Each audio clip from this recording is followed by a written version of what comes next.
प्रवास सिद्धांत तथा मॉडल के निर्माण में जनसांख्यिकीविदों, अर्थशास्त्रियों, समाजशास्त्रियों एवं भूगोलविदों आदि ने प्रयास किए, लेकिन इस दिशा में सर्वप्रथम रेवेनस्टीन महोदय ने सन 1889 ईस्वी में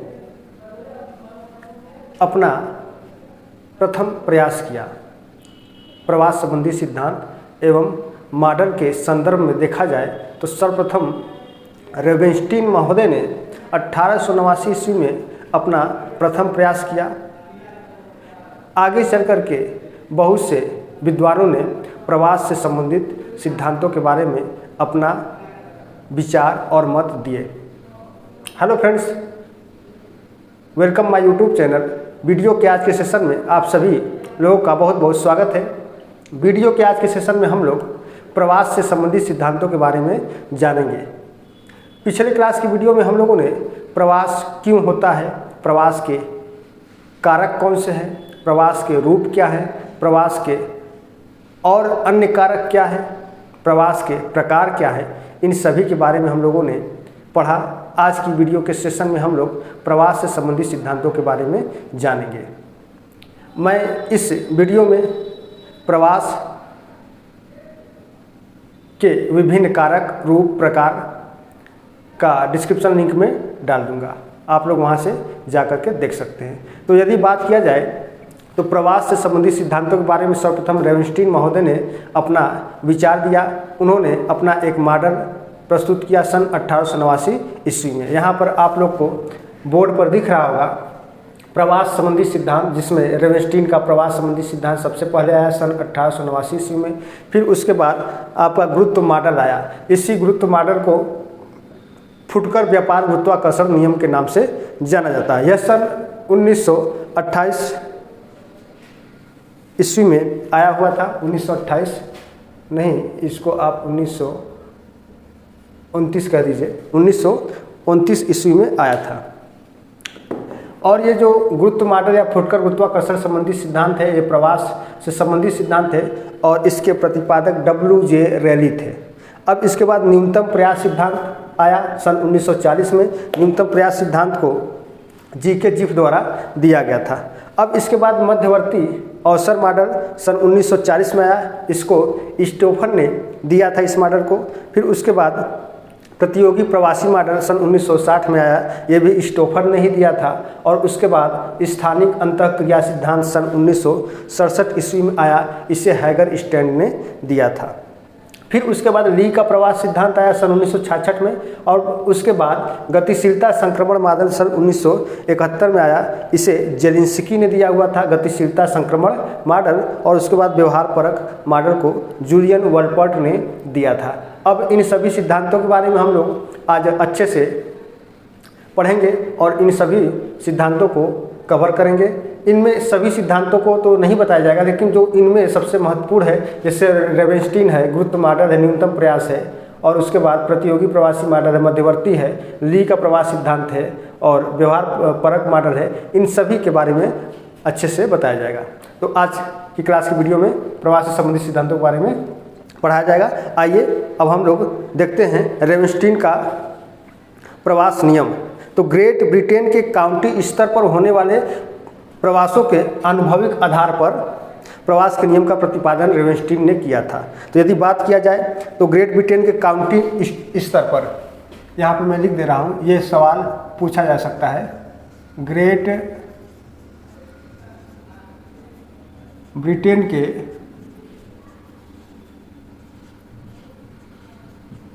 काउंटी स्तर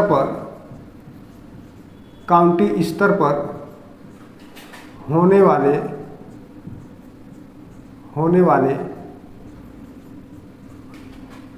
प्रवासों के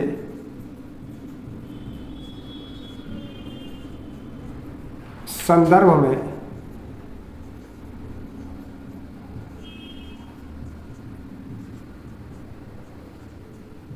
रेवेनस्टीन महोदय ने अपना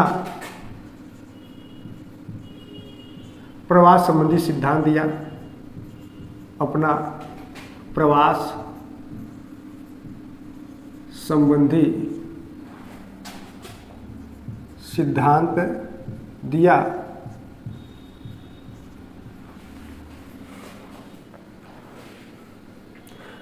और इस सिद्धांत में, इसको आप लोग नोट करिए, और इस सिद्धांत में रेवेनस्टीन ने कुल 7 नियम बताए। कितने नियम बताए? कुल 7 नियम बताए। ये सवाल पूछा गया है नेट की परीक्षा में, कुल 7 नियम बताए।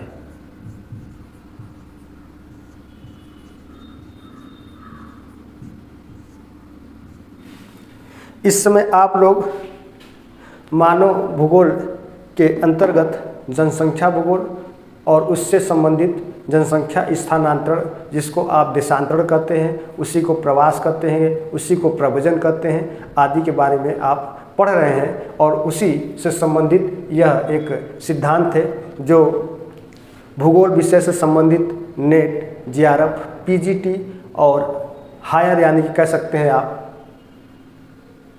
असिस्टेंट प्रोफेसर की परीक्षाओं की दृष्टि से बहुत ही ये महत्वपूर्ण है। इसके अलावा यदि आप समाजशास्त्र के विद्यार्थी होंगे पीजी लेवल के, यदि आप अर्थशास्त्र के विद्यार्थी होंगे, तो भी ये कहीं ना कहीं आपको मिल जाएगा, क्योंकि ये समाजशास्त्र में भी है और अर्थशास्त्र में भी है और भूगोल में भी है।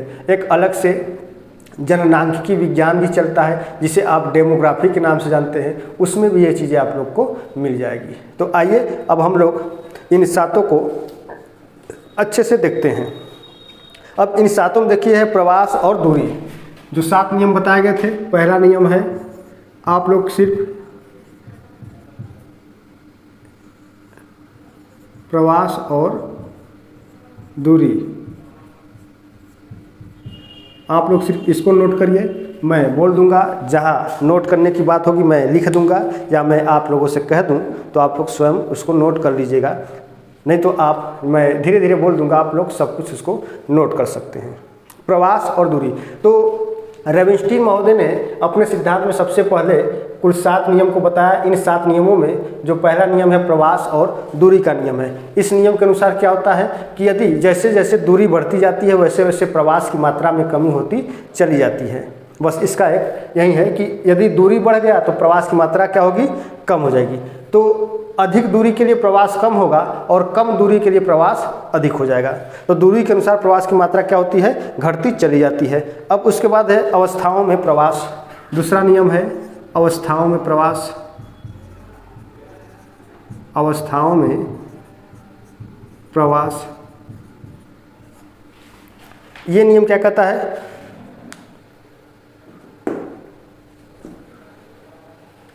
कि अवस्थाओं में प्रवास, इस नियम के अनुसार क्या होता है कि पहले जो ग्रामीण क्षेत्र के लोग होते हैं, सबसे पहले ग्रामीण क्षेत्र के लोग अपने समीपवर्ती नगरीय क्षेत्रों में बहुत ही तीव्र गति से प्रवास करते हैं। जब प्रवास करते हैं तो जहाँ से प्रवास करते हैं वहाँ पर रिक्त स्थान बन जाता है, यानी कि वहाँ पर जनसंख्या में बहुत तीव्र गति से क्या होती है?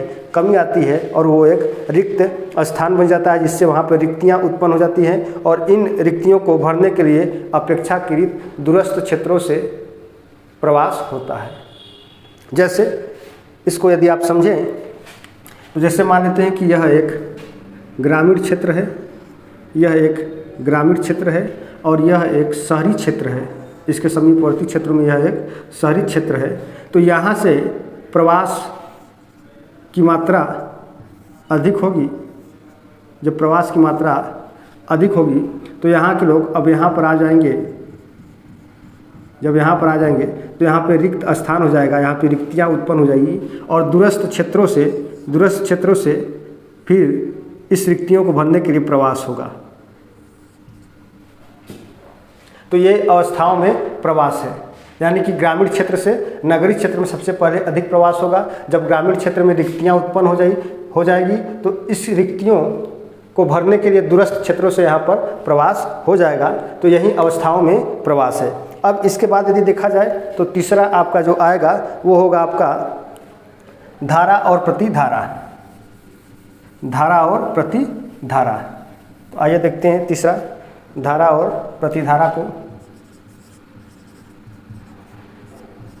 धारा और प्रतिधारा, इसमें क्या होता है कि प्रत्येक प्रवास की मुख्य धारा से रिक्तियां उत्पन्न होती है। जैसे मैंने अभी एक एग्जाम्पल दिया, ग्रामीण क्षेत्र से नगरीय क्षेत्रों में जा रहे हैं लोग, तो ग्रामीण क्षेत्र में रिक्तियां उत्पन्न हो रही है। तो प्रत्येक प्रवास की मुख्य धारा से क्या होता है, रिक्तियां उत्पन्न होती है, जिनकी पूर्ति के लिए प्रतिधारा का जन्म होता है। तो वही चीज़ है, जैसे फिर से मैं इसको यदि मैं बताना चाहूँ आप लोग को, तो यहाँ पर जैसे ये ग्रामीण क्षेत्र हो गया, ये शहरी क्षेत्र हो गया, ये अर्बन एरिया हो गया, ये विलेज एरिया हो गया, और यहाँ से नहीं, इसको आप रूरल कह सकते हैं, यहाँ से प्रवास हो रहा है और यहाँ पे रिक्त स्थान हो गया। तो यहाँ पर दूरस्थ क्षेत्रों से क्या हो रहा है कि धारा और प्रतिधारा का क्या हो रहा है, जन्म हो रहा है। ठीक है, तो जिनकी पूर्ति के लिए प्रतिधारा का जन्म होगा। तो अब इसकी पूर्ति के लिए प्रतिधारा का जन्म होगा, और इस प्रकार क्या होता है कि प्रवास की मुख्य धारा प्रतिधारा को क्या करती है, जन्म देती है। यानी कि यहाँ से जब प्रवास हो जाएगा तो यहाँ पर रिक्तियाँ हो जाएंगी, तो यहाँ से दूरस्थ क्षेत्रों से लोग यहाँ पर आएंगे और यहाँ पर रहेंगे, तो ये प्रतिधारा के रूप में होगा। इस प्रकार से जो मुख्य धारा होती है वो प्रतिधारा को जन्म देती है। इसी को धारा और प्रतिधारा कहते हैं। जैसे मान लेते हैं कि किसी एक क्षेत्र से दूसरे क्षेत्र में लोग चले गए, तो उस क्षेत्र का जो स्थान है वो खाली हो जाएगा। उसको भरने के लिए दूरस्थ क्षेत्रों से लोग आएंगे, तो वो जो लोग दूरस्थ क्षेत्रों से आएंगे उसे आप प्रतिधारा के रूप में जानेंगे, और जो मुख्य धारा होगी यानी जहाँ से लोग जा रहे हैं, तो ये मुख्य धारा क्या कर रही है, इसको जन्म दे रही है। तो मुख्य धारा प्रतिधारा को जन्म दे रही है। अब इसके बाद चौथा है आपका ग्रामीण नगरीय विभेद। कुछ 7 नियम बताए थे इन्होंने, ग्रामीण नगरीय विभेद। ग्रामीण नगरीय विभेद। तो ग्रामीण नगरीय यदि विभेद की बात की जाए तो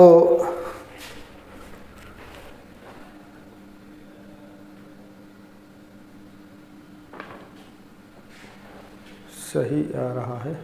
एक बार मेरा थोड़ा सा ये सेटअप गड़बड़ हो गया था, उसकी वजह से थोड़ा सा डिस्टर्बिंग हो गया।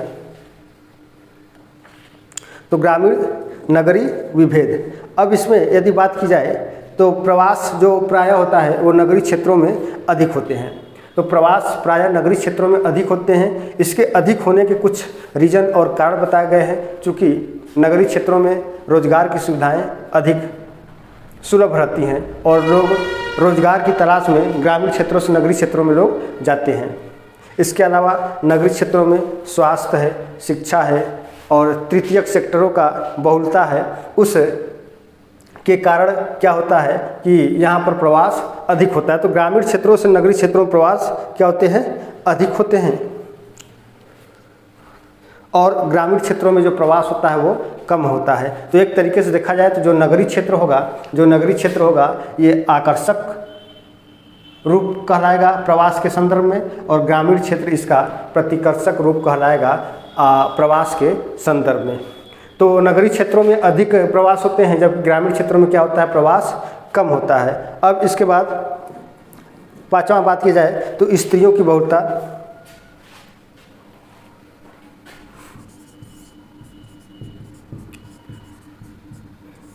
स्त्रियों की बहुलता।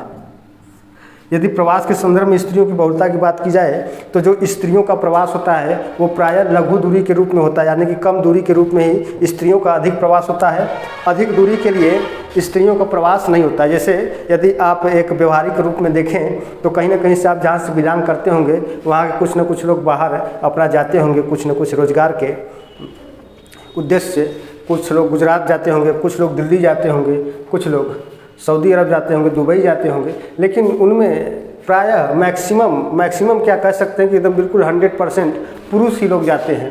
तो लंबी दूरी के लिए पुरुष का प्रवास होता है, जबकि छोटी सी दूरी के लिए स्त्रियों का प्रवास होता है। स्त्रियां भी कहीं ना कहीं कुछ वर्कर के रूप में कार्य करती हैं, तो इतने दूर नहीं जाती, बस कुछ दूरी के लिए स्त्रियां जाती हैं। तो यहीं स्त्रियों की जो बहुलता होती है वो लघु दूरी के रूप में अधिक होती है। और दूसरी तरफ स्त्रियों का जो प्रवास होता है वो ग्रामीण से ग्रामीण क्षेत्रों में अधिक होता है, क्योंकि जो ग्रामीण से ग्रामीण क्षेत्र होते हैं वो पास पास होते हैं, तो वो लघु दूरी के रूप में होता है। ये बात आप लोग को समझ में आ गई होगी। अब छठवां नियम क्या है? छठवां नियम है तकनीकी विकास और प्रवास। तकनीकी विकास, तकनीकी विकास और प्रवास।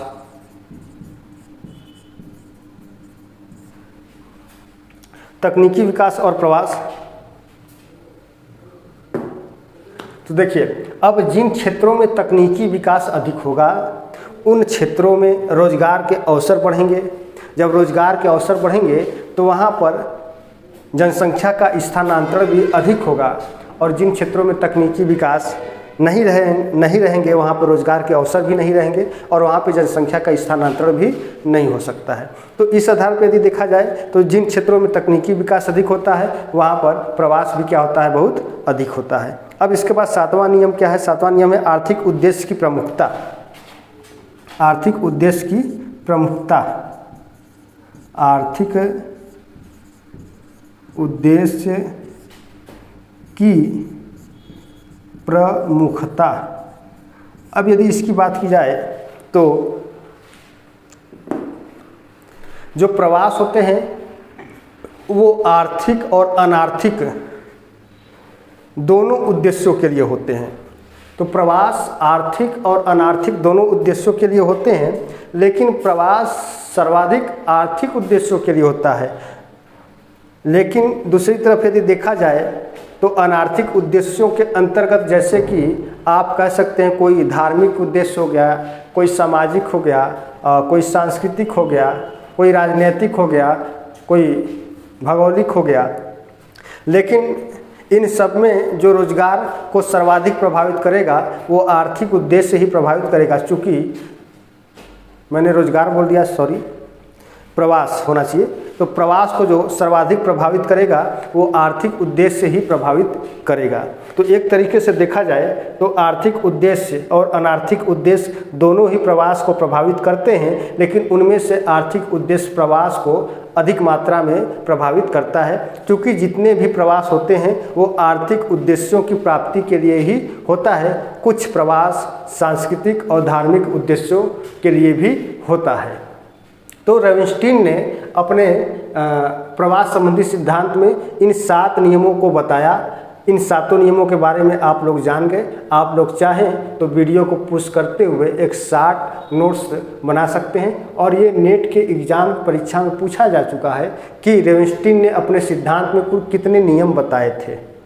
तो कितने नियम बताए थे? 7 नियम बताए थे। ठीक है, अब आइए अब हम लोग चलते हैं अब गुरुत्व मॉडल। तो ये गुरुत्व मॉडल सन 1929 में दिया गया था। किसके द्वारा दिया गया था?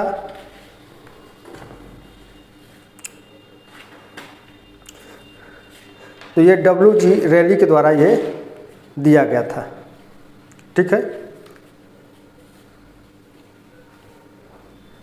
अब देखा जाए तो जो गुरुत्व मॉडल है यह न्यूटन के गुरुत्वाकर्षण नियम पर आधारित है।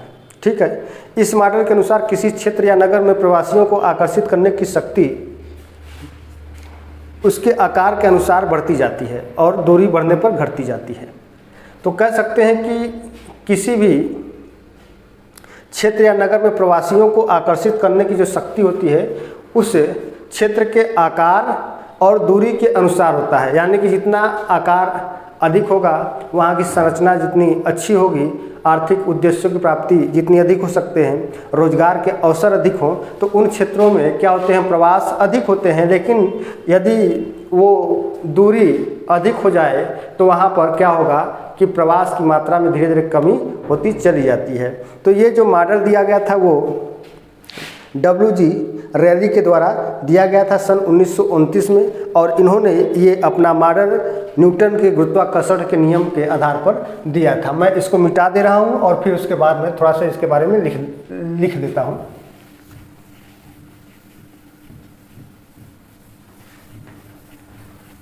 तो ये आपका जो दूसरा है सिद्धांत वो है आपका गुरुत्व मॉडल या फुटकर गुरुत्वाकर्षण नियम के नाम से भी इसे जाना जाता है। तो प्रवास से संबंधित पूछा जाता है। और ये नेट के एग्जाम में आपको 4 सिद्धांत करता और 4 सिद्धांत दे देगा, उसको आपको मिलान करना होता है। और अब तो प्रवृत्ति ऐसी हो गई है कि अब डेट दे देता है, डेट के अकॉर्डिंग आप इसको एक क्रम में सजाएंगे, ठीक है। इसलिए मैंने डेट भी लिखा था, तो आप लोग इसको ज़रूर नोट कर लीजिएगा। जब तक पढ़ेंगे नहीं तब तक आप कुछ कर नहीं सकते हैं। अब आयोग बहुत ही गहराई से सवाल पूछने लगा है। अब दूसरा है आपका गुरुत्व मॉडल। दूसरा है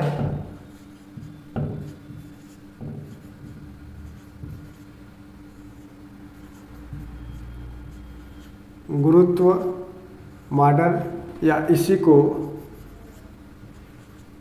फुटकर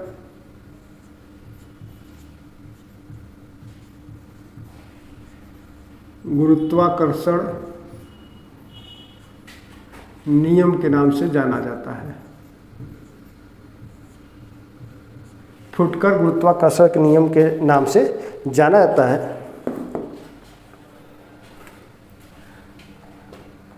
तो ये जो मॉडल है, यह मॉडल न्यूटन के गुरुत्वाकर्षण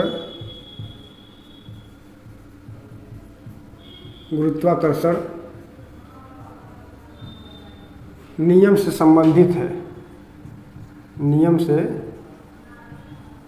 संबंधित है। दूसरा आप इसमें लिख सकते हैं, यह मॉडल WJ रैली के द्वारा सन 1929 में दिया गया। सन 1929 में दिया गया। मैं इसको सही से लिख दे रहा हूँ, 1929।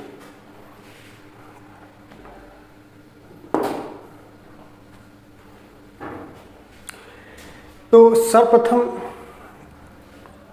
1929 में टेक्सास विश्वविद्यालय के अर्थशास्त्री WG रैली ने नगर के फुटकर व्यापार क्षेत्र के निर्धारण के लिए, है ना, नगर के फुटकर व्यापार क्षेत्र के निर्धारण के लिए एक मॉडल की रचना की। उसी मॉडल को गुरुत्व मॉडल के नाम से, या उसी को फुटकर गुरुत्वाकर्षण नियम के नाम से जाना गया।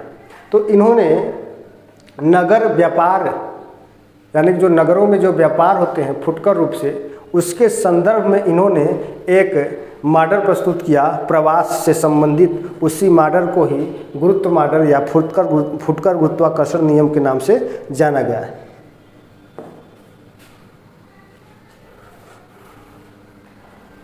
अब देखिए इस सिद्धांत का मुख्य थीम क्या है ना, मुख्य थीम। तो यदि देखा जाए तो WG रैली ने अपने इस सिद्धांत में यह बताया, या आप ये कह सकते हैं कि इस सिद्धांत के अनुसार किसी स्थान की जनसंख्या जितनी अधिक होगी, किसी भी स्थान की जनसंख्या जितनी अधिक होगी, उनमें जनसंख्या को आकर्षित करने की शक्ति भी उतनी ही अधिक होगी। ठीक है ना। कह सकते हैं कि जैसे कोई स्थान है और यहाँ पर जनसंख्या यदि अधिक है, यदि यहाँ पर जनसंख्या बहुत अधिक है, तो यह क्या करेगा कि अपनी ओर अन्य जनसंख्या को आकर्षित करेगा, या इसमें आकर्षण करने की जो शक्ति होगी वो अधिक होगी। इस बात को आप लोग समझ गए कि किसी स्थान की जनसंख्या जितनी अधिक होगी, वो स्थान उतना ही अधिक जनसंख्या को अपनी ओर आकर्षित करेगा।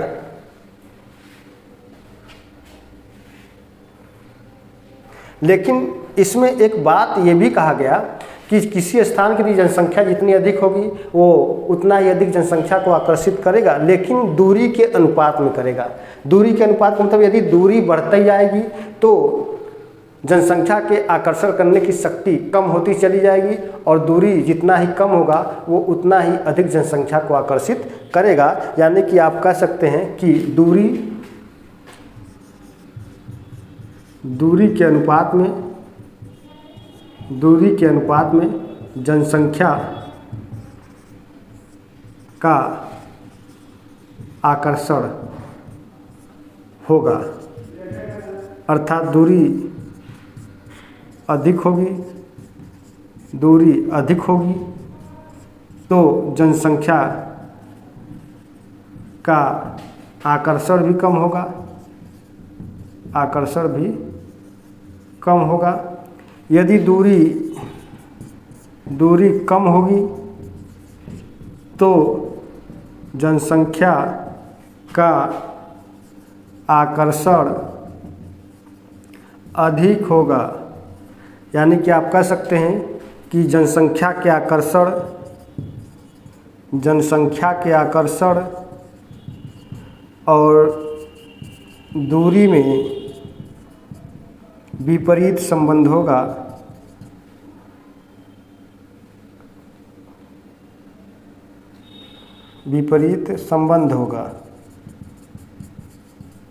अर्थात दूरी बढ़ने पर जनसंख्या का आकर्षण भी क्या होगा, कम हो जाएगा। यदि बात की जाए तो प्रवास के संदर्भ में गुरुत्व मॉडल की प्रासंगिकता वर्तमान समय में अधिक नहीं है, क्योंकि देख रहे हैं कि लोग रोजगार की तलाश में, एक आर्थिक जीवन यापन के तलाश में लोग बहुत अधिक दूरी तक प्रवास कर जा रहे हैं और कई वर्षों तक अपना प्रवास किए हुए हैं। तो यदि ये बात होती कि दूरी बढ़ जा रही है तो जनसंख्या का प्रवास कम होगा, तो ये लोग आज के वर्तमान समय में प्रवास नहीं कर पाते।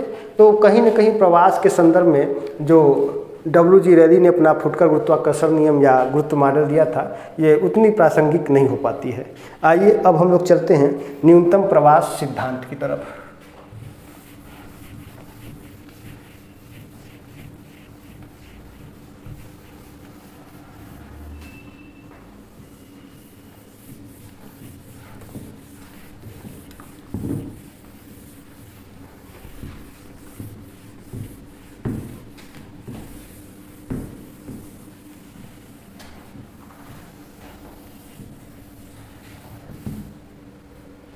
अब आपका तीसरा है न्यूनतम प्रवास सिद्धांत।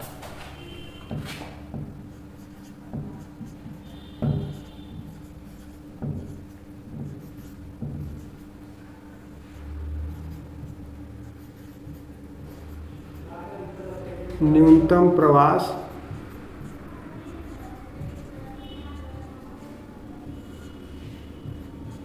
सिद्धांत ये किसके द्वारा दिया गया था? तो ये GK जीफ के द्वारा दिया गया था ना, सन 1940 ईस्वी में। तो यदि बात किया जाए तो ये जो न्यूनतम प्रवास सिद्धांत है, यह भी एक गुरुत्व मॉडल का संशोधित रूप है। 1940 ईस्वी में GK जीफ के द्वारा प्रवास से संबंधित नियमों में न्यूनतम प्रवास सिद्धांत का प्रतिपादन किया गया है। इस सिद्धांत के अनुसार क्या है कि यदि दो स्थानों या नगरों के मध्य दूरी के अनुसार प्रवास की मात्रा में कमी होती चली जाती है। यानी कह सकते हैं कि कोई दो स्थान है या दो नगर है, तो उनके मध्य जितनी अधिक दूरी होगा उसमें प्रवास की मात्रा उतनी ही कम होती चली जाएगी, और इन नगरों की दूरी यदि कम है तो वहाँ पर प्रवास की मात्रा अधिक हो जाएगी। इसको आप ऐसे समझ सकते हैं कि जैसे एक ये नगर है और यहाँ पर एक ये नगर हो गया, ठीक है। अब यहीं पर एक ये नगर है और यहीं पर एक ये नगर हो गया। तो यहाँ पर जितने भी तीर के निशान लगेंगे वो प्रवास की मात्रा को प्रदर्शित करेंगे। तो यहाँ पर देखिए 1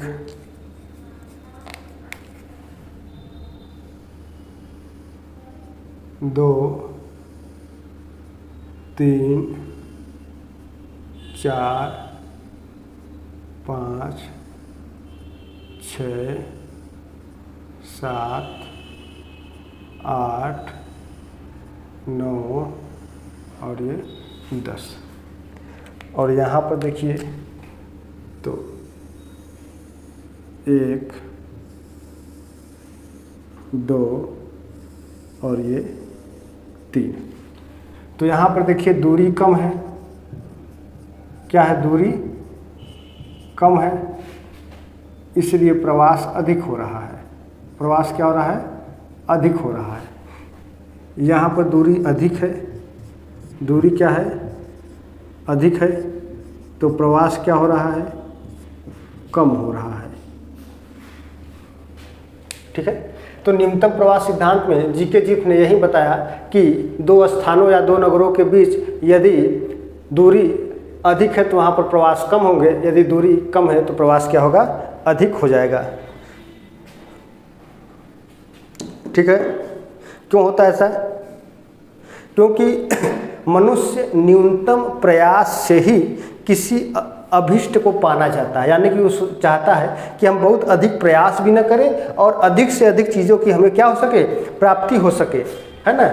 तो व्यक्ति या मनुष्य हमेशा एक न्यूनतम प्रयास के आधार पर अधिक से अधिक अभिष्ट चीज़ों को वो पाना चाहता है, और जैसे ही दूरी बढ़ता है उसका प्रयास कम हो जाता है। यानी कि प्रयास, किसी भी वस्तु को पाने का प्रयास दूरी के सापेक्ष क्या होता है? वो परिवर्तित होता रहता है। तो जब दूरी बढ़ गया दो स्थानों के बीच की, तो प्रवास की मात्रा भी कम हो गई, और जब दूरी दोनों की कम हो गई तो प्रवास की मात्रा क्या हो गई? बढ़ गई। तो यही चीज़ इन्होंने अपने मॉडल में समझाना चाहा था।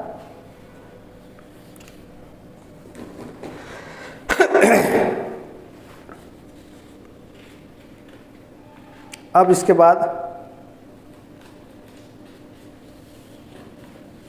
हाँ, क्या है? न्यूनतम प्रवास सिद्धांत जीके जीफ का है ना। तो ये आप यहाँ पे नोट कर लीजिए। मैंने तो बोला ही था कि ये जो न्यूनतम प्रवास सिद्धांत है ये जीके जीफ के द्वारा सन 1940 ईस्वी में दिया गया।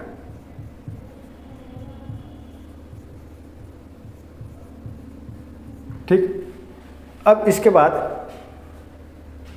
जीके जीफ ने प्रवास की मात्रा के परिकलन के लिए, यहाँ से मैं लिख रहा हूँ, जीके जीफ ने प्रवास की मात्रा के परिकलन के लिए बहुत मोस्ट इम्पॉर्टेंट है ये चीज़, नोट करिएगा। जीके जीफ ने, जीफ मैं सही से लिख दे रहा हूँ, जीके जीफ ने प्रवास की मात्रा के परिकलन के लिए निम्न सूत्रों को बताया। ये सूत्र पूछता है, निम्न सूत्रों को बताया। यदि आप अभी इसी 2024 वर्ष में ही जो इलाहाबाद यूनिवर्सिटी का पीएचडी का फॉर्म आया था, पीएचडी एंट्रेंस का जो फॉर्म आया था, उसमें ये सवाल पूछा हुआ था, लिखित तौर पे पूछा हुआ था कि जीके जीफ के प्रवास संबंधी सिद्धांतों का परिकलन उनके सूत्रों के आधार पर कीजिए। अब जिनको सूत्र याद रहा होगा वो किए होंगे, नहीं याद होगा नहीं किए होंगे। तो अब इनका जो सूत्र है m बराबर होता है, सूत्र क्या है? m बराबर k P1 P2 अपान d। ये d लिखा है अपान d, ये सूत्र है। m बराबर k P1 P2 अपान d। अब यहाँ पर यदि m की बात की जाए, m क्या है, k क्या है, P1 क्या है, P2 क्या है और d क्या है। तो ये आपका जो m है ये दो समुदायों के मध्य प्रवास की मात्रा को प्रदर्शित करता है। तो ये आपका प्रवास की मात्रा है। क्या है ये? प्रवास की मात्रा। तो दो समुदायों के मध्य प्रवास की मात्रा को प्रदर्शित करता है m। के आपका स्थिरांक है, यहाँ पर k क्या है? स्थिरांक है। या इसी को आप स्थिर मूल्य का नाम दे सकते हैं। तो ये के क्या है आपका स्थिरांक या स्थिर मूल्य है। P1 क्या है, ये पहली जनसंख्या है ना, पहली जनसंख्या, या आप इसे पहले समुदाय की जनसंख्या कर सकते हैं, पहले समुदाय की जनसंख्या। और P2 क्या है, दूसरे समुदाय की जनसंख्या, दूसरे समुदाय की जनसंख्या। और D क्या है, दोनों समुदायों के मध्य दूरी है, दोनों समुदायों के मध्य दूरी। तो इसमें D क्या है कि दोनों समुदायों के मध्य ये दूरी को प्रदर्शित करता है। ठीक है।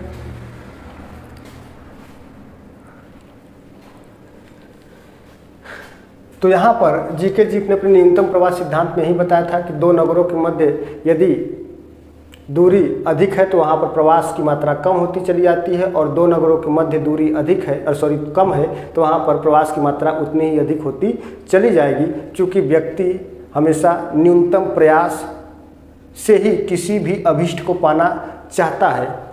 थोड़ा लालची प्रवृत्ति का होता है मनुष्य। अब उसके बाद देखा जाए तो जीके जीफ ने प्रवास की मात्रा के परिकलन के लिए कुछ सूत्रों को बताया। इनमें से m बराबर k P1 P2 अपान D, जहाँ पर m आपका प्रवास की मात्रा है और k स्थिर मूल्य हो गया। P1 P2 पहली समुदाय की जनसंख्या, ये दूसरी समुदाय की जनसंख्या, D क्या है, दूरी हो गया। तो ये जनसंख्या के दूरी के अनुपात में क्या होता है, परिवर्तन होता रहता है। तो पहली जनसंख्या दूसरी जनसंख्या बटे क्या है आपका ये दूरी है, तो ये दूरी के अनुपात में जनसंख्या में क्या होता है, परिवर्तन होता चला जाता है। जैसे जैसे दूरी बढ़ती चली जाती है वैसे वैसे प्रवास की मात्रा भी क्या होता है, कम होता चला जाता है। और जैसे जैसे दूरी कम होती चली जाती है वैसे वैसे प्रवास की मात्रा भी क्या होती है, बढ़ती चली जाती है। अब इसके बाद हम लोग चलते हैं मध्यवर्ती अवसर मॉडल, जो चौथा मॉडल है मध्यवर्ती अवसर मॉडल पर। यहीं पे मैं लिख देता हूँ चौथा।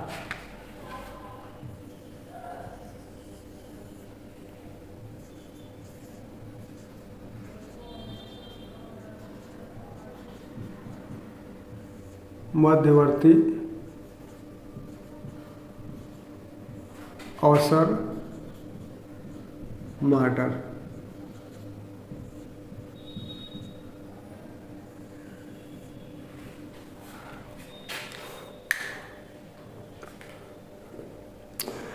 ये जो मॉडल है मध्यवर्ती अवसर मॉडल, यानी कि मध्य का है, यानी कि एक तरफ न्यूनतम प्रवास सिद्धांत और दूसरी तरफ क्या है, गुरुत्व मॉडल है ना। तो ये दोनों के मध्य का यह एक संशोधित रूप है। तो किसका किसका है, तो यह जो मॉडल है गुरुत्व मॉडल, यह मॉडल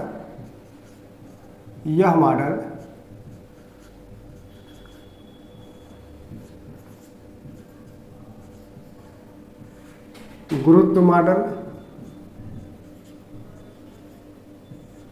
और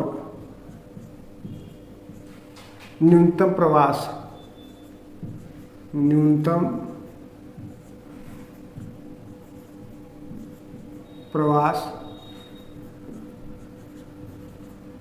मॉडल का संशोधित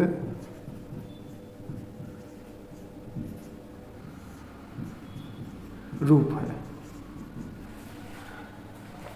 तो यह मॉडल गुरुत्व मॉडल और न्यूनतम प्रवास मॉडल का संशोधित रूप है। इसको 1940 में स्टोफर ने दिया था। इस मॉडल का प्रतिपादन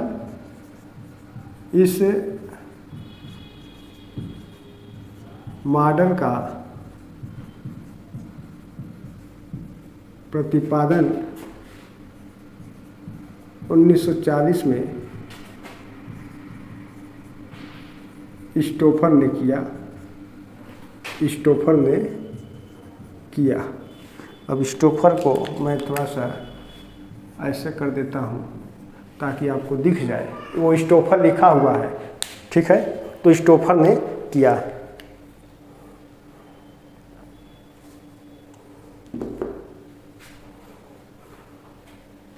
अब देखिए, एक तरफ गुरुत्व मॉडल दिया गया, दूसरी तरफ न्यूनतम प्रवास मॉडल दिया गया। तो इन दोनों में साम्यता ये रही है कि जैसे जैसे दूरी कम होती चली जाती है वैसे वैसे प्रवास की मात्रा क्या होती है, बढ़ती चली जाती है। और जैसे जैसे दूरी अधिक हो जाएगी, जब दूरी अधिक हो जाएगी प्रवास की मात्रा कम हो जाएगी। इन दोनों सिद्धांतों में यही बात किया गया।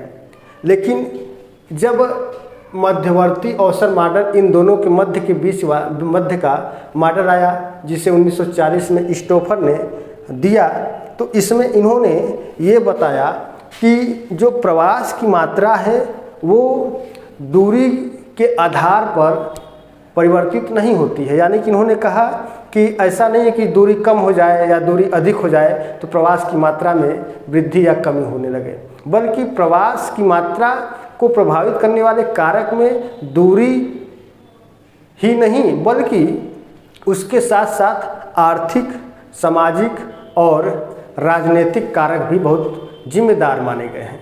तो इन्होंने दूरी के साथ साथ इसमें कुछ संशोधन किए और इसमें इन्होंने सांस्कृतिक और सामाजिक कारकों को भी जोड़ दिया और इन्होंने अपने सिद्धांत में बताया कि जे प्रवास को प्रभावित करने वाले कारकों में सिर्फ दूरी ही नहीं बल्कि सामाजिक और सांस्कृतिक कारक भी एक महत्वपूर्ण हो सकते हैं। ठीक है,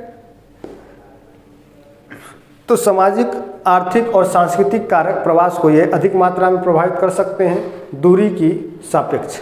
अब इसके अलावा इन्होंने बताया कि दो स्थानों के मध्य में पाई जाने वाली जो सुविधाएं होती है वो प्रवास की मात्रा को कम करती है और प्रवास में अवरोध उत्पन्न करती है। यानी कि दो स्थानों के मध्य पाई जाने वाली जो सुविधाएं हैं वो प्रवास की मात्रा को कम करती है और प्रवास में अवरोध को भी क्या करती है, उत्पन्न करती है।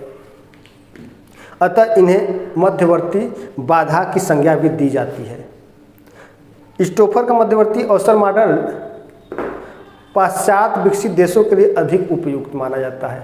तो जो पाश्चात्य विकसित देश हैं जिसमें आप पूर्णतः यूरोपीय कंट्री को ले सकते हैं और साथ साथ नॉर्थ अमेरिका कॉन्टिनेंट के देशों को आप ले सकते हैं। तो स्टोफर का जो ये मध्यवर्ती अवसर मॉडल है ये पाश्चात्य विकसित देशों के लिए अधिक उपयुक्त माना जाता है और विकासशील देशों के लिए यह मॉडल बहुत कम उपयोगी माना जाता है। सवाल बहुत इम्पोर्टेंट है। यह मॉडल पाश्चात्य, ठीक है, अब अच्छे से लिखूंगा मैं, फारसी में नहीं लिखूंगा। पाश्चात्य विकसित देशों के लिए अधिक उपयोगी है या अधिक उपयोगी माना जाता है, अधिक उपयोगी माना जाता है। और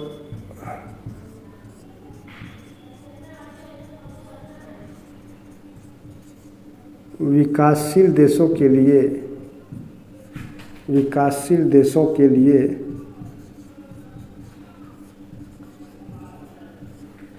कम उपयोगी माना जाता है।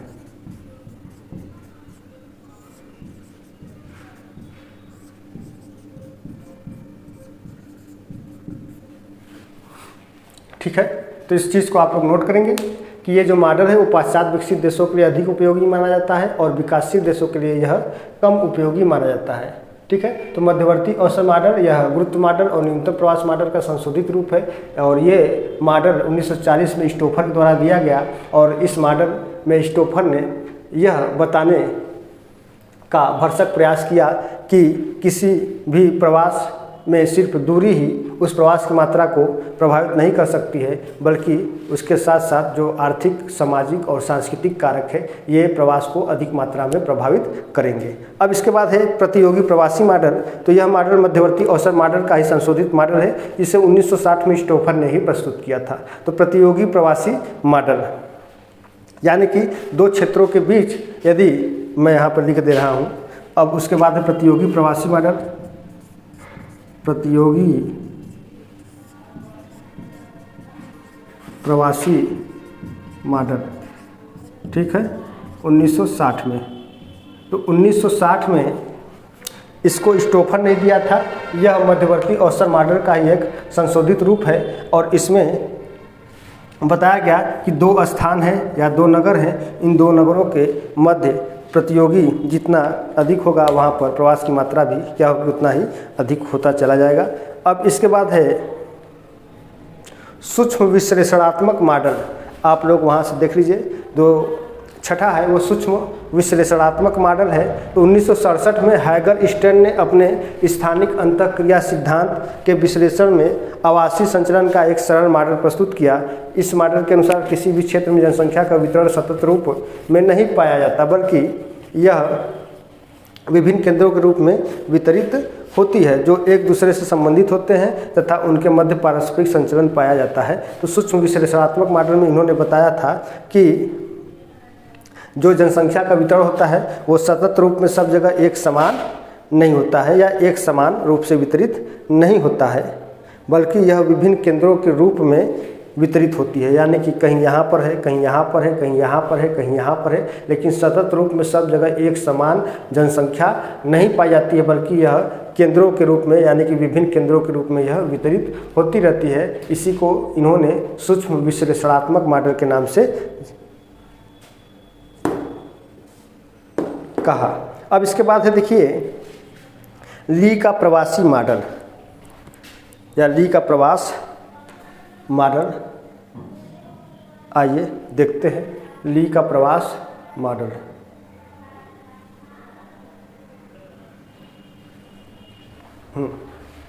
ली का प्रवास सिद्धांत। तो ली ने अपने सिद्धांत का प्रतिपादन सन 1966 ईस्वी में किया। ली ने जनसंख्या प्रवास को 4 कारकों का परिणाम बताया। तो सबसे पहले ली ने अपने इस सिद्धांत का जो प्रतिपादन किया था सन 1966 ईस्वी में किया। कब किया? तो 1966 ईस्वी में किया और ली ने प्रवास को 4 कारकों का परिणाम बताया, जिसमें मूल स्थान के कारक, गंतव्य स्थान के कारक, मध्यवर्ती अवरोध और व्यक्तिगत कारक। ठीक है। अब देखिए मूल स्थान में दाब एवं प्रतिकर्षण कारक को शामिल किया। मूल स्थान के कारकों में दाब और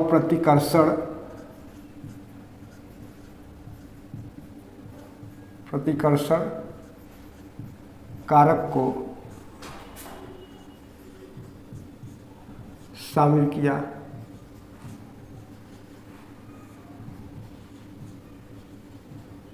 ठीक है।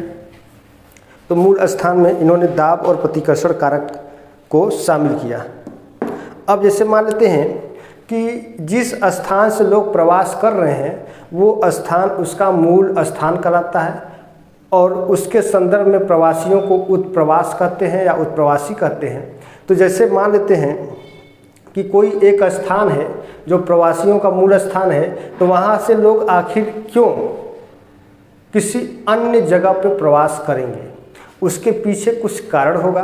कारण क्या हो सकता है? जैसे वहाँ पर कोई जनसंख्या का बहुत अधिक दबाव हो जाए, खाद्य संसाधनों की कमी हो जाए, प्राकृतिक संसाधनों की कमी हो जाए, गरीबी, बेरोजगारी, भूखमरी, ये सब आ जाए। तब क्या होगा कि वहाँ से क्या करेंगे, लोग अन्य स्थानों में स्थानांतरित होने के लिए बाध्य हो जाएंगे और वहाँ से लोग प्रवास कर जाएंगे। तो वो तो मूल स्थान हो गया। तो यही एक कारण रहा। तो इसी को ही आप प्रतिकर्षण कारक का नाम देते हैं। अब प्रतिकर्षण कारक में जैसे बेरोजगारी, भूखमरी, गरीबी, प्राकृतिक प्रकोप एवं आपदाएं जैसे भूकंप, ज्वालामुखी, सुनामी, बाढ़, सूखा, ये सब यदि किसी स्थान पर निरंतर बनी रहे या आ जाए तो वहाँ के लोग क्या करेंगे कि एक स्थान, उस स्थान को छोड़ करके अन्यत्र किसी दूसरे स्थान पर चले जाएंगे। उसी को आप प्रवास का प्रतिकर्षण या उसी को दबाव कारक कहते हैं। तो तो ये जो मूल स्थान था, यानी कि ली ने अपने प्रवास सिद्धांत में प्रवास को प्रभावित करने वाले निम्न 4 कारकों का परिणाम बताया, जिसमें पहला था मूल स्थान के कारक। तो मूल स्थान के कारक में क्या है, यहाँ पर मैंने लिखा दाब और प्रतिकर्षण कारक। ठीक है, तो दाब और प्रतिकर्षण कारक क्या करते हैं कि उस स्थान को छोड़ने के लिए बाध्य करते हैं लोगों को। अब वहीं दूसरा है, देखिए गंतव्य स्थान के कारक। तो इसमें क्या होगा, ये आकर्षण हो जाएगा। ठीक है ना, इसमें क्या हो जाएगा, आकर्षण कारक। आकर्षण कारकों को शामिल किया जाएगा। आकर्षण कारकों को शामिल किया जाएगा।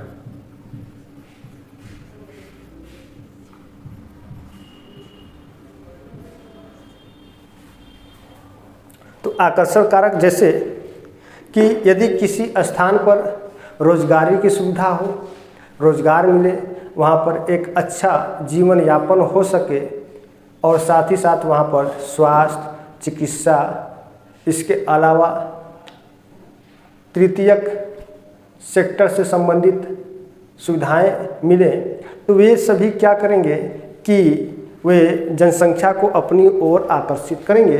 तो उसको आकर्षण केंद्र मानेंगे या आकर्षण का कारक मानेंगे।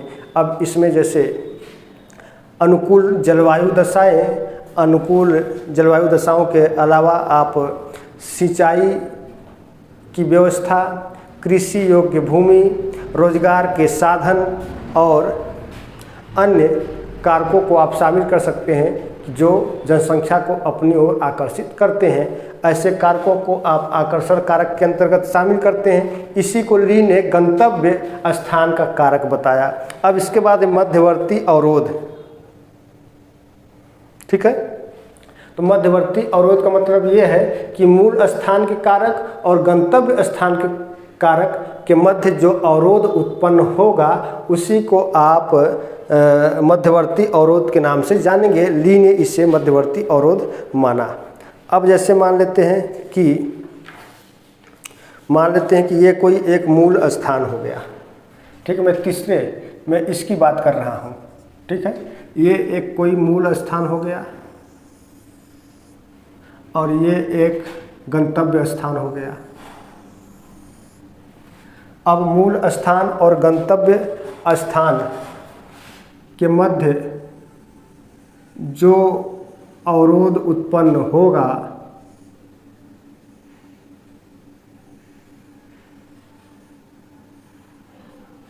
उसी को मध्यवर्ती अवरोध के नाम से जाना जाएगा। तो ये हो गया आपका मध्यवर्ती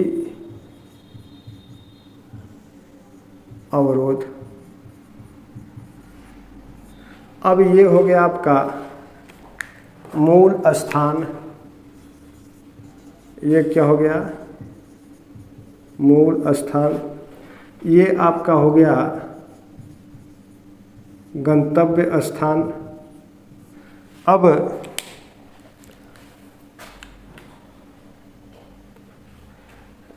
ली ने मूल स्थान और गंतव्य स्थान के कारकों को 3 श्रेणियों में विभक्त किया। अब ये तीनों श्रेणी कौन कौन से हो सकते हैं, देखिए।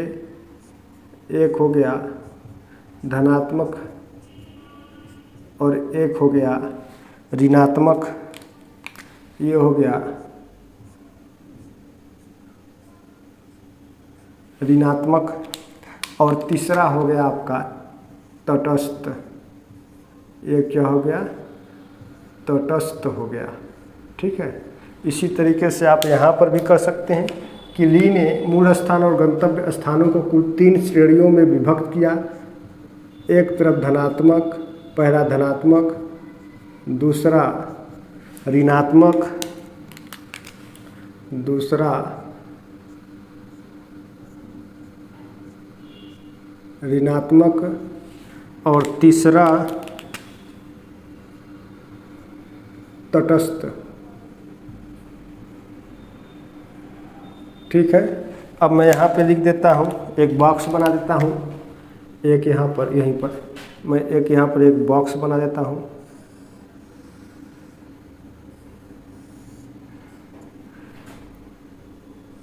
1 2 3। अब यहाँ पर जैसे मान लेते हैं कि ये हो गया आपका प्लस प्लस, ये हो गया आपका माइनस माइनस, ये हो गया आपका तटस्थ। अब ये हो गया आपका धनात्मक कारक, क्या हो गया, ये हो गया आपका धनात्मक कारक, ये हो गया आपका ऋणात्मक कारक,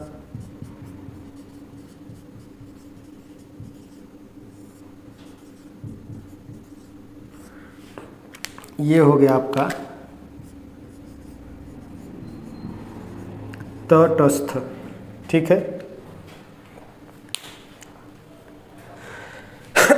तो धनात्मक कारक क्या करता है कि यह मनुष्य को किसी भी स्थान पर रहने के लिए बाध्य करती है या आकर्षित करती है। तो धनात्मक कारक ऐसे कारक होते हैं जो मनुष्य को किसी भी स्थान पर रहने के लिए आकर्षित करती है, और ऋणात्मक कारक क्या होती है कि वे कारक जो लोगों को बाहर जाने के लिए बाध्य करती है। ठीक है ना, ऋणात्मक कारक क्या करेगा कि लोगों को बाहर जाने के लिए बाध्य करेगा, धनात्मक कारक क्या करेगा कि किसी भी स्थान पर मनुष्यों को आकर्षित करेगा। तो अब इसी को आप ऐसे समझ सकते हैं कि इसी धनात्मक कारक को ही आप आकर्षण कारक कहेंगे। क्या कहेंगे, आकर्षण कारक कहेंगे। इसी को आप प्रतिकर्षक कहेंगे, प्रतिकर्षण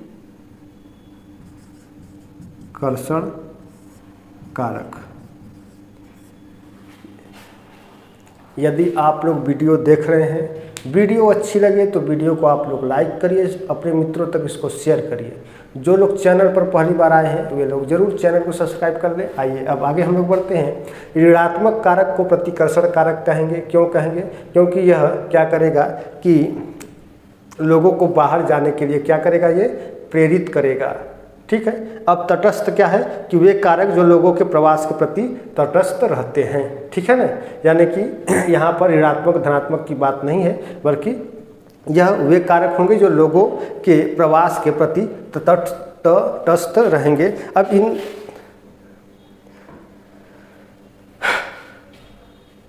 तटस्थों में आप कई जो है कि फैक्टर को शामिल कर सकते हैं। अब आइए चौथा देखते हैं हम लोग, व्यक्तिगत कारक।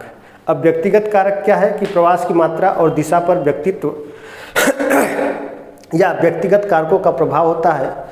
प्रवास के निर्धारण में आयु, लिंग, ज्ञान, अनुभव, मानव प्रौद्योगिकी आदि कारकों का महत्व होता है। इसी को आप व्यक्तिगत कारक कहेंगे। तो किसी भी प्रवास की मात्रा और दिशा में आपका जो व्यक्तिगत कारक होते हैं उसका भी बहुत अधिक प्रभाव होता है। तो व्यक्तिगत कारक भी प्रवास को क्या करता है, प्रभावित करता है। और इस व्यक्तिगत कारक में आयु है, लिंग है, उसके अलावा मनुष्य का अनुभव है, मनुष्य की ज्ञान है, बुद्धि है, मानव की प्रौद्योगिकी है। ये सभी क्या है, उसके व्यक्तिगत कारक हैं, और ये व्यक्तिगत कारक किसी भी प्रवास को प्रभावित कर सकती है। तो ली का ये प्रवास मॉडल था। अब इसके बाद हम लोग गतिशीलता संक्रमण मॉडल के बारे में जानेंगे, और इसके बाद आज का जो ये लगभग जो महत्वपूर्ण सिद्धांत रहे हैं ये लगभग समाप्त हो जाएगा। तो आइए अब देखते हैं हम लोग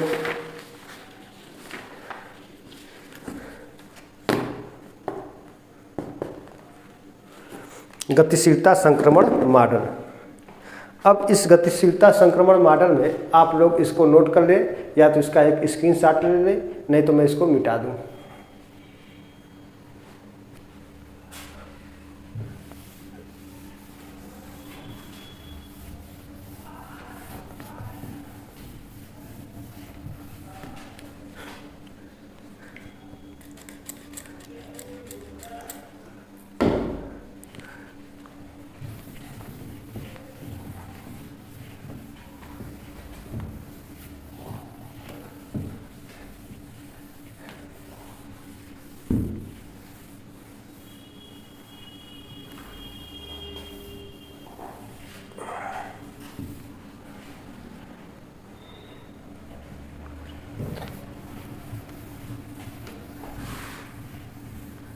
आप लोग इसका एक नोट्स तैयार कर लीजिए, अच्छा रहेगा भविष्य के लिए। चलिए, अब इसके बाद है गतिशीलता संक्रमण मॉडल, जेलिंस्की ने दिया था।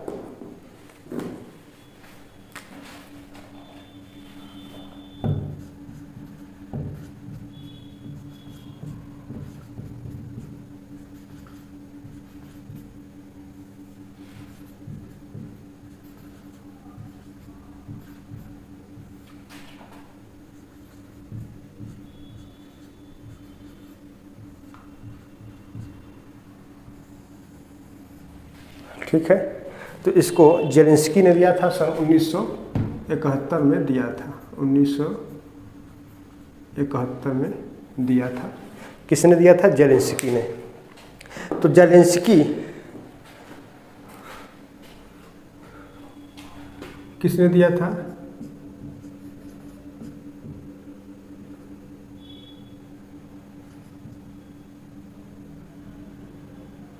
जेलेंस्की। ठीक है, ऐसे लिखा गया है जेलेंस्की, जेलेंस्की, या इसी को आप ऐसे भी लिख सकते हैं जेलेंस्की, इस तरीके से भी लिख सकते हैं। ठीक है, जेलेंस्की या जेलेंस्की ने 1971 में जनसंख्या प्रवास से संबंधित एक सिद्धांत प्रस्तुत किया, जिसे गतिशीलता संक्रमण सिद्धांत या मॉडल के नाम से जाना गया। यह मॉडल जननांकिकी संक्रमण की अवस्थाओं से समानता रखती है। सवाल पूछा जाता है कि प्रवास से संबंधित कौन सा मॉडल या सिद्धांत जननांकिकी संक्रमण के साथ समानता रखती है, तो आप सवाल का जवाब देंगे गतिशीलता संक्रमण मॉडल जेलेंस्की। तो जेलेंस्की का जो ये गतिशीलता संक्रमण मॉडल है, ये नोटेस्टीन के द्वारा प्रतिपादित जननांकिकी संक्रमण सिद्धांत से साम्यता रखता है और उसी के आधार पर यह मॉडल प्रस्तुत किया गया। जेलेंस्की ने जनसंख्या स्थानांतरण के 4 क्रमिक प्रकारों के बारे में भी बताया था। तो आप इसमें आप ये नोट कर सकते हैं कुछ पॉइंटों को कि यह मॉडल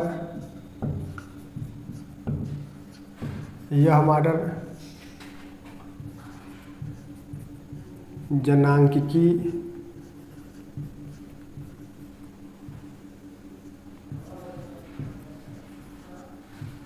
संक्रमण मॉडल से समानता रखता है, समानता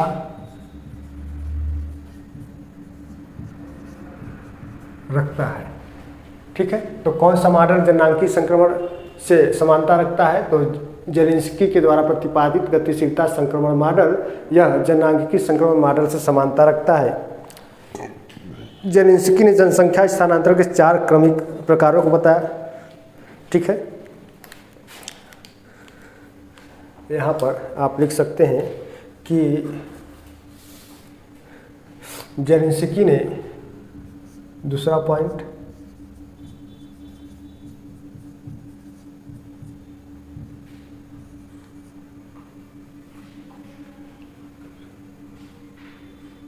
जेलेंस्की ने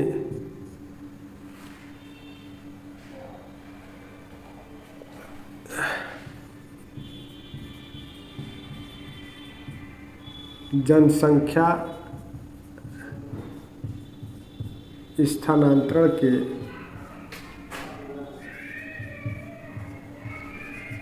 4 क्रमिक जनसंख्या स्थानांतरण के 4 क्रमिक प्रकारों को बताया था, प्रकारों को बताया। अब इसमें पहला अंतर्राष्ट्रीय प्रवास, अंतर्राष्ट्रीय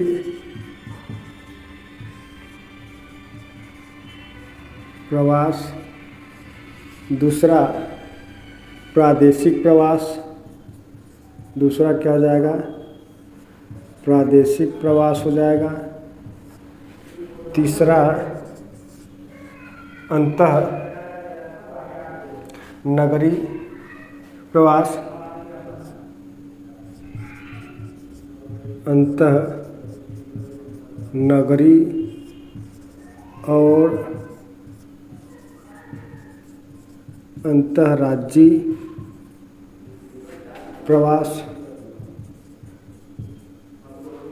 चौथा ग्रामीण से नगरीय प्रवास। तो जेलेंस्की ने जनसंख्या स्थानांतरण के 4 क्रमिक प्रकारों को बताया, जिसमें इन्होंने अंतर्राष्ट्रीय प्रवास, प्रादेशिक प्रवास, अंतरनगरीय और अंतर्राज्यीय प्रवास और चौथा ग्रामीण से नगरीय प्रवास के बारे में इन्होंने बताया। इस चारों के बारे में डिटेल से बताया जा चुका है। आप लोग पिछले क्लास की वीडियो यानी कि प्रवास के कारक, प्रवास के प्रकार और प्रवास के रूपों वाली वीडियो को आप लोग ज़रूर देखें, उसमें ये आपको मिल जाएगा। इसलिए मैं आज की वीडियो में इन चारों के बारे में कोई भी एक्सप्लेनेशन नहीं कर पाऊँगा। अब हम लोग चलते हैं गतिशीलता संक्रमण की अवस्थाएं।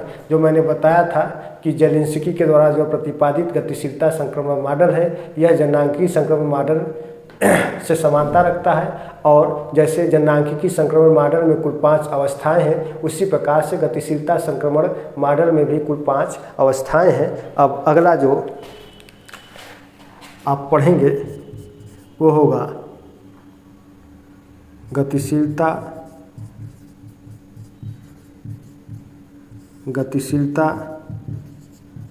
संक्रमण की अवस्थाएं।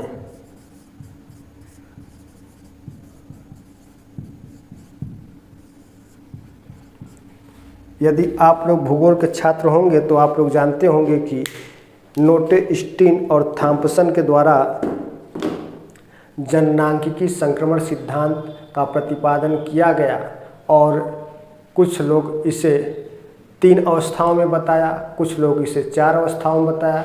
आगे चल कर के क्लार्क महोदय आए तो इसमें 5वीं अवस्था का वर्णन किया।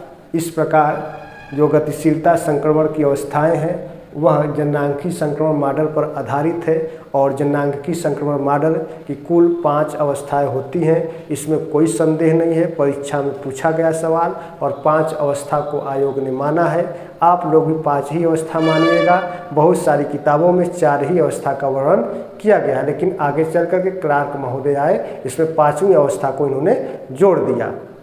तो इस प्रकार गतिशीलता संक्रमण की जो अवस्थाएं होती हैं वे भी 5 अवस्थाएं होती है। तो जेलेंस्की ने गतिशीलता संक्रमण की कुल 5 अवस्थाएं बताई हैं, जो जननांगीय संक्रमण की 5 अवस्थाओं पर आधारित है या उससे समानता रखती हैं। अब पहली या प्रथम अवस्था, पहला है प्रथम अवस्था। यदि आप लोग जननांगीय संक्रमण सिद्धांत के बारे में थोड़ा बहुत भी जानते होंगे तो आप समझेंगे कि प्रथम अवस्था में जन्म दर और मृत्यु दर दोनों ही उच्च होता है, लेकिन इस समय क्या होता है कि जन्म दर कम होता है। ठीक है ना, जन्म दर क्या होता है, कम होता है। और यानी कि कह सकते हैं कि दोनों ही एक उच्च स्तर पर होते हैं, जिसमें से मृत्यु दर में क्या होती है कि गिरावट होती रहती है। ठीक है, तो प्रथम अवस्था में जन्म दर और मृत्यु दर दोनों अधिक होते हैं। दोनों का अंतर कम होने से जनसंख्या वृद्धि अत्यंत मंद गति से होती है या जनसंख्या वृद्धि मंद रहती है। सामान्यतः लोग अपने मूल निवास से दूर नहीं जा पाते हैं। ठीक है, तो प्रथम अवस्था में क्या होता है कि जन्म दर और मृत्यु दर, जन्म दर और मृत्यु दर दोनों समान होते हैं, दोनों समान होते हैं, लेकिन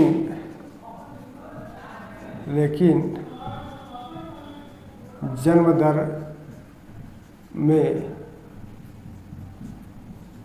गिरावट होती है। जन्म दर में क्या होगी, गिरावट होती है। क्यों होती है? क्योंकि इस समय क्या रहता है कि मेडिकल साइंस उतना आगे नहीं रहता है और लोग संक्रामक बीमारियों से जूझते हैं और अधिकतर लोगों की मौत होती रहती है। जिस प्रकार से जन्म दर में क्या रहता है, जन्म दर या कह सकते हैं कि जनसंख्या में गिरावट होती है, जन्म दर नहीं कह सकते हैं यहाँ पे आप, लेकिन जनसंख्या कर दीजिए, ये सही रहेगा। लेकिन जनसंख्या में गिरावट होती रहती है। तो इस प्रकार क्या होता है कि लोग अपने मूल स्थान पर ही बने रहते हैं, लोग दूसरे स्थानों पर नहीं जाना चाहते हैं। ठीक है, तो यहाँ पर प्रवास बहुत कम होता है, लोग अपने मूल स्थान पर ही बने रहते हैं। अब इसके बाद है दूसरी अवस्था, अब इसके बाद है दूसरी अवस्था। चलिए कोई बात नहीं, अब यहाँ पर है दूसरी अवस्था।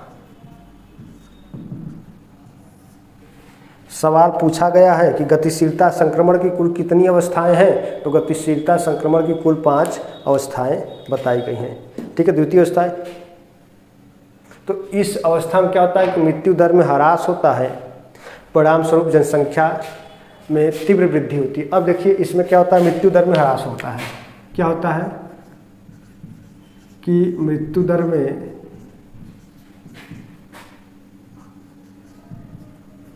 ह्रास होता है, ह्रास का मतलब कमी होना, ह्रास होता है। इस अवस्था में मृत्यु दर में क्या होता है, ह्रास होता है। क्यों होता है, क्योंकि इस समय तक अब मेडिकल साइंस आगे हो चुका होता है, लोग संक्रामक बीमारियों पर नियंत्रण पा चुके रहते हैं और संक्रामक बीमारी पर नियंत्रण पाने की वजह से किसी भी प्रकार की कोई संक्रामक रोगों से मौत नहीं हो पाती है, जिस कारण से क्या होता है कि जनसंख्या बनी रहती है और इसमें मृत्यु दर में ह्रास कम होने लगता है और जनसंख्या में तीव्र वृद्धि होने लगती है। ठीक है, खाद्य संसाधनों की जब जनसंख्या में अधिक वृद्धि होगी तो क्या होगा कि अब क्या होगा कि यहाँ पर खाद्य संसाधनों में कमी होगी, आर्थिक एवं प्राकृतिक संसाधन तथा रोजगार हेतु जनसंख्या का प्रवास भी तीव्र होने लगता है। तो जब जनसंख्या में वृद्धि होगा तो खाद्य संसाधनों में कमी होगी, रोजगार में कमी होगी और गरीबी बढ़ेगी, अशिक्षा का माहौल बनेगा। तो उससे निपटारा पाने के लिए लोग उस स्थान को छोड़ करके दूसरी स्थान पर जाकर के प्रवास करना शुरू कर देंगे या प्रवास करेंगे। तो ये दूसरी अवस्था ये रही। अब तीसरी अवस्था थी, तीसरी अवस्था क्या है कि तृतीय अवस्था। तृतीय अवस्था में क्या होता है कि जन्म दर और मृत्यु दर दोनों में कमी होने लगती है, कृषि भूमि पर जन दबाव अधिक बढ़ने लगता है और लोग रोजगार की तलाश में नगरों में चले जाते हैं। ठीक है, कहाँ चले जाते हैं, नगरों में चले जाते हैं। ठीक, तो इसमें आप लिख सकते हैं कि जन्म दर और मृत्यु दर दोनों, जन्म दर प्लस मृत्यु दर, तो जन्म दर और मृत्यु दर दोनों में क्या होती है, कमी होती है ना। क्या होती है, दोनों में, मैं भी थक गया हूँ, दोनों में कमी होती है, दोनों में कमी होती है, लेकिन जनसंख्या में वृद्धि होती रहती है। क्या होता है कि अब जब जनसंख्या वृद्धि होती है तो कृषि पर जन समूहों का दबाव बढ़ने लगता है और जिस कारण से लोग अपना आर्थिक जीवन को अधिक सुदृढ़ करने के लिए, मजबूत करने के लिए, अच्छा जीवन यापन गुजारने के लिए लोग ग्रामीण क्षेत्रों से नगरीय क्षेत्रों में क्या करते हैं, प्रवास करना शुरू कर देते हैं। अब इसके बाद है चतुर्थ अवस्था। चतुर्थ अवस्था, तो इस अवस्था में क्या होता है कि जन्म दर मृत्यु दर गिर कर नीचे आ जाता है, लेकिन फिर भी दोनों समान हो जाता है, जनसंख्या वृद्धि न्यूनतम और स्थायी हो जाती है। तो जन्म दर मृत्यु दर दोनों ही क्या हो जाता है, गिर जाता है, गिर के समान हो जाता है, लेकिन इसमें क्या होता है कि जनसंख्या वृद्धि जो होती है वो न्यूनतम और स्थायी हो जाती है। इस अवस्था में अंतर्राष्ट्रीय सीमावर्ती ग्रामीण नगरीय प्रवास अत्यंत कम हो जाते हैं तथा अंतर्राज्यीय और अंतरनगरीय प्रवास अधिक हो जाते हैं। ठीक है, इसके बारे में आप लोग थोड़ा सा लिख लेंगे कि इस अवस्था में अंतर्राष्ट्रीय सीमावर्ती ग्रामीण, देखिए मैं लिख दे रहा हूँ कि इस अवस्था में इस अवस्था में अंतर्राष्ट्रीय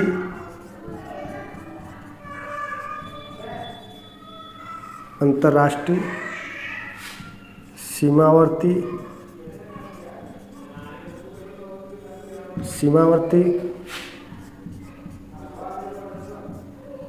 ग्रामीण और नगरीय प्रवास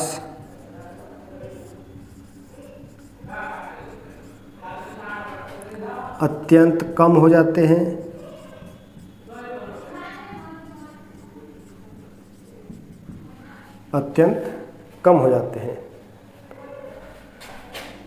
तथा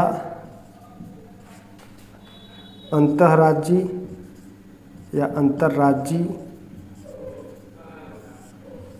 और अंतःनगरीय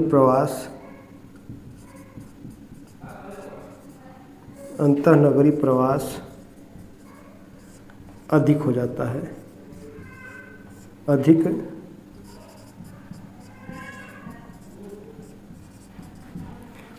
है।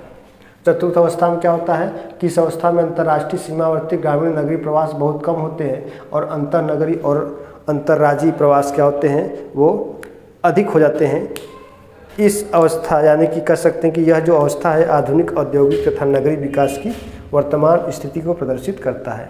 यह अवस्था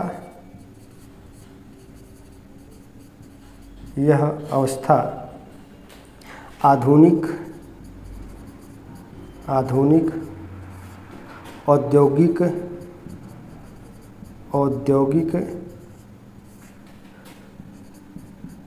नगरीय विकास को प्रदर्शित करता